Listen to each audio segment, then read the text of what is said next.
Hello friends, कैसे हैं आप लोग। My self advocate Manibhushan Kumar, सबको नमस्कार।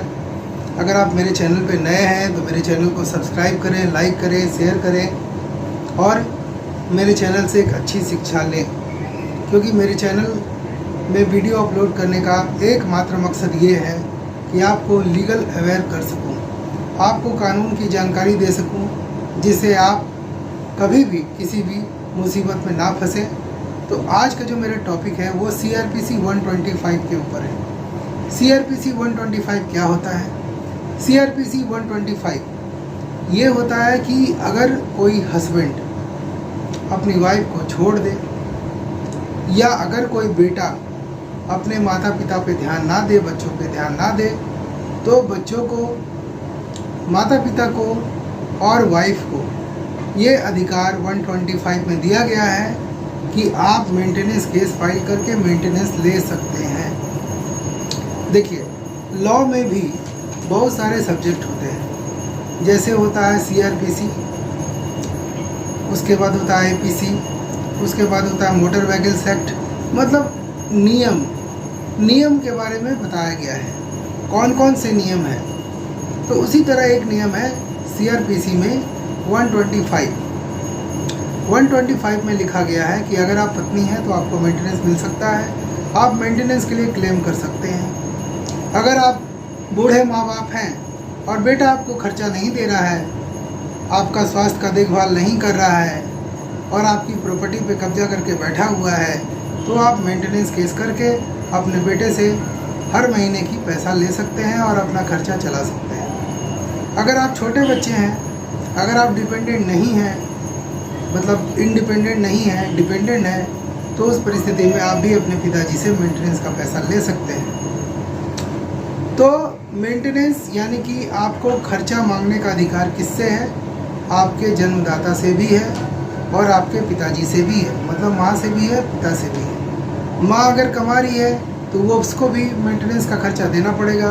अगर बाप कमा रहा है तो उसको भी मेंटेनेंस का खर्चा देना पड़ेगा। किसको देना पड़ेगा? डिपेंडेंट चिल्ड्रन को। छोटे छोटे बच्चे हैं, माँ बाप ने अलग अलग शादी कर ली है, बाप ने अलग शादी कर लिया है, माँ ने अलग शादी कर ली है, बच्चों को ऐसे ही आवारा लावारिस छोड़ दिए दूसरे के यहाँ, तो उस कंडीशन में बच्चे जो है माँ से भी मेंटेनेंस ले सकते हैं और अपने बाप से भी मेंटेनेंस ले सकते हैं। और बच्चे जो हैं वो कभी भी जा कर के फैमिली कोर्ट में अपना पिटीशन जो है फाइल कर सकते हैं और फैमिली जज से मेंटेनेंस केस के लिए अपील कर सकते हैं और मेंटेनेंस अपना ले सकते हैं। उसी तरह पत्नी जो है, हस्बैंड क्या करता है, वाइफ को छोड़ देता है।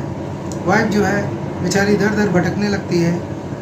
वो अगर अर्न ना कर पाए, पैसे नहीं कमा पाए, तो उस परिस्थिति में वो भी अपने पति से मेंटेनेंस केस करके पैसे ले सकती है। ये तो था नियम। लेकिन भैया ये है कलयुग। कभी कभी ऐसा होता है कि पति को जानबूझकर फंसाया जाता है। पत्नी का कहीं एडल्ट्री चल रहा होता है, किसी लड़के के साथ संबंध चल रहा होता है, किसी आदमी के साथ संबंध चल रहा होता है और वो अपने पति से भी मेंटेनेंस लेना चाहती है। तो उस परिस्थिति में पति क्या करेगा? पति तो फंस गया। एक तो वाइफ चली गई, उसके बाद उसको मेंटेनेंस का हर महीने पैसा भी देना पड़ रहा है। अब पति तो करे तो क्या करे? तो मैं आज आपको कुछ एडवाइस दूंगा, मैं आपको कुछ चीज़ें बताऊंगा जिसके आधार पे अगर आप चलेंगे, कोर्ट में ठीक से जाएंगे प्रिपेयर करके, तो हो सकता है कि आपका मेंटेनेंस केस जो है वो खारिज हो जाए या आपको कम मेंटेनेंस देना पड़े। नंबर 1, सबसे पहले आप ये साबित करें कि आपकी पत्नी का किसी व्यक्ति के साथ संबंध है। इसका कोई वीडियो, ऐसा आपत्तिजनक वीडियो आप उपलब्ध करें या कोई ऐसा डॉक्यूमेंट उपलब्ध करें कि कोर्ट ये मानने के लिए तैयार हो जाए कि उस लड़की का किसी दूसरे व्यक्ति के साथ अवैध संबंध है, वो एडल्ट्री में है। एडल्ट्री यानी कि किसी दूसरे के साथ गैर संबंध, शारीरिक संबंध। तो एडल्ट्री में आने पर पत्नी जो है या पति जो है एक दूसरे को डाइवोर्स दे सकता है, लेकिन अब ये कोई क्राइम नहीं है। अब कोई भी किसी के साथ भी एडल्ट्री में जा सकता है। तो ये तलाक का आधार लेकिन ज़रूर बनेगा। तो सबसे पहले आपको क्या साबित करना कि आपकी वाइफ जो है वो एडल्ट्री में है। दूसरा चीज़ आपको ये साबित करना पड़ेगा कि आपकी वाइफ जो है जॉब करती है, जॉबलेस नहीं है, वो अपना खर्चा चला सकती है। तो आपको क्या करना पड़ेगा, जहाँ वो काम करती है और उसका आईडी आप निकाल लीजिए, या अगर बैंक स्टेटमेंट आप निकाल सकते हैं तो बैंक स्टेटमेंट निकाल लीजिए, क्योंकि बैंक स्टेटमेंट में उस कंपनी का सैलरी जो है आता होगा, वो निकाल लीजिए। उसके बाद आप होटल्स का बिल भी निकाल सकते हैं, जहाँ एडल्ट्री करते हुए दोनों लोग गए हों, होटल में गए हों, वहाँ जाके शारीरिक संबंध बनाए हों, तो वहाँ सीसीटीवी फुटेज में भी वो चीज़ें आ जाएंगी और होटल के रिकॉर्ड में भी वो सारी चीज़ें होंगी। तो वहाँ से आप उसको निकाल सकते हैं।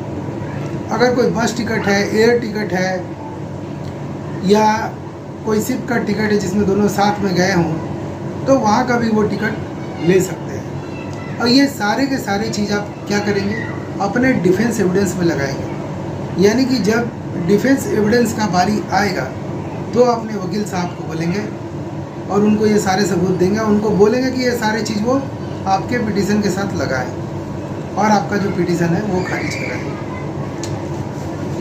तो इंटरिम एविडेंस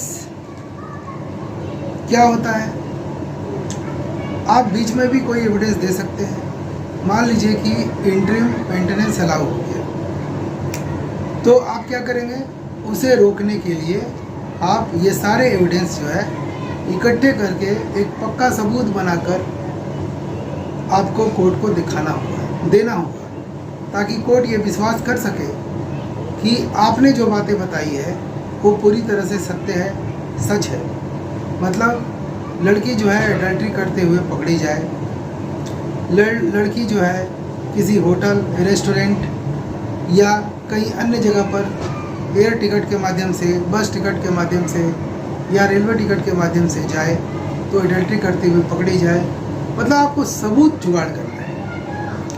आपको एयर टिकट, बस टिकट, रेलवे का टिकट, ये सारे चीज़ों का जुगाड़ करना है। आपको क्या जुगाड़ करना है कि जो आपकी महिला है अगर किसी होटल में गई तो होटल का बिल, सीसीटीवी फुटेज, आपको एक पक्के सबूत बनाने होंगे ताकि आप साबित कर सकें कि मेरी वाइफ जो है वो एडल्ट्री में है और मैं इसको मेंटेनेंस नहीं दूंगा।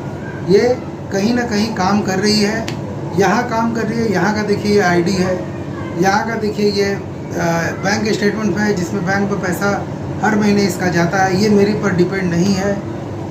अगर आपकी वाइफ कहीं शादी चुपके से कर ली है तो वहाँ का शादी का कोई कार्ड अगर आपके पास है या शादी का अगर कोई वीडियो है, वो भी आप कोर्ट को दिखा करके अपना मेंटेनेंस केस जो है वो खारिज करा सकते हैं। कलयुग है, कुछ भी हो सकता है।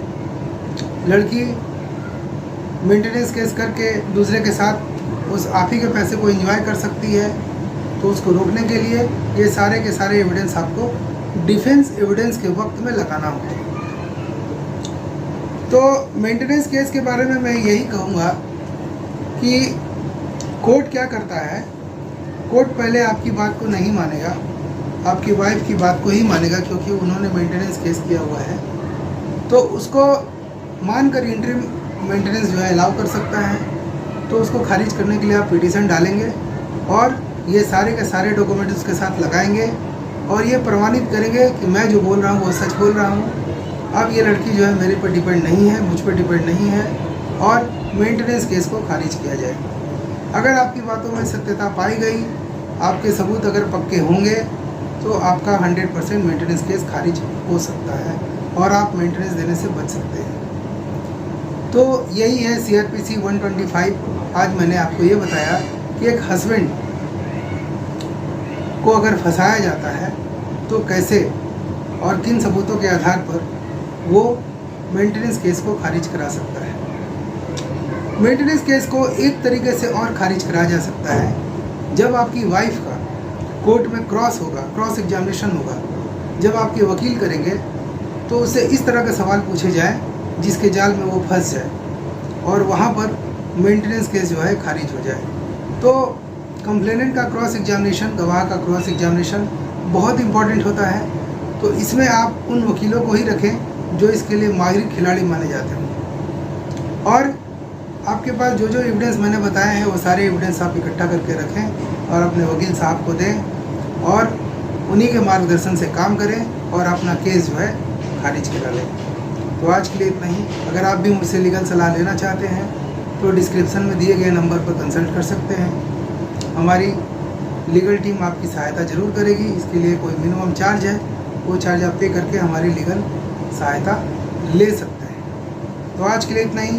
अगर आपको मेरा चैनल अच्छा लग रहा है तो ज्वाइन के बटन को प्रेस करें और आपके लिए मैं स्पेशल वीडियो बनाऊंगा जो हमारे मेंबर बनेंगे। तो हमारे आप मेंबर बन जाइए ताकि आपके कमेंट्स के आधार पर मैं आपके लिए स्पेशल वीडियो बना सकूं। आप हमारे व्हाट्सएप ग्रुप से जुड़ सकें, आप हमारे टेलीग्राम ग्रुप से जुड़ सकें और आप हमारे सोशल मीडिया से भी जुड़ सकें। ये सारी सुविधाएं उपलब्ध कराई जा रही हैं। तो अगर आपको पर्सनली मुझसे कोई बातचीत करना है तो आप हमारे नीचे डिस्क्रिप्शन में दिए गए नंबर पर ज़रूर कंसल्ट करें और मेरे चैनल का मेंबर बन जाए। तो आज के लिए इतना ही। अगर आपको मेरा चैनल अच्छा लग रहा है प्लीज़ इसे सब्सक्राइब करें, लोगों के साथ शेयर करें ताकि लोग अवेयर हो सकें। Thank you. जय हिंद, जय भारत।